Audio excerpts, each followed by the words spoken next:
மனைவியை கொன்றுவிட்டு தப்பியோட முயன்ற பாரதி என்பவரை பிடித்து போலீசாரிடம் ஒப்படைத்திருக்கிறார்கள் அங்கு இருக்கக்கூடிய மக்கள். பொள்ளாச்சி அருகே மனைவியை வழிமறித்து கணவன் கொன்ற அந்த காட்சிகள் வெளியாகி இருக்கிறது.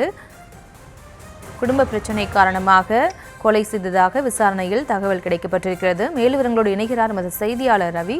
ரவி, வணக்கம். மேலும் விவரம். வணக்கம். பொள்ளாச்சி மரப்பேட்டை வீதியைச் சேர்ந்தவர் பாரதி. இவர் பெயிண்டிங் வேலை செய்து வருகிறார். இவரது மனைவி ஸ்வேதா, வயது 26. இவர்களுக்கு ஒரு மகன், ஒரு மகள் உள்ளனர். இவர்கள் இருவருக்கும் கருத்து வேறுபாடு காரணமாக கடந்த ஒரு வருடமாக பிரிந்து வாழ்ந்து வந்துள்ளனர். இந்த நிலையில் 4 மாதங்களுக்கு முன்பு ஏபிடி ரோடு பழனியப்பா வீதியில் உள்ள ஒரு வீட்டில் ஸ்வேதா குழந்தைகளுடன் வாடகைக்கு வந்துள்ளார். இன்று காலை கணவன் மனைவி இடையே தகராறு ஏற்பட்டதாக கூறப்படுகிறது. இதனால் ஆத்திரமடைந்த கணவன் பாரதி நிவேதாவை கத்தியால் சராமரியாக குத்தியுள்ளார். இதில் படுகாயமடைந்த நிவேதா சம்பவ இடத்திலேயே உயிரிழந்தார்.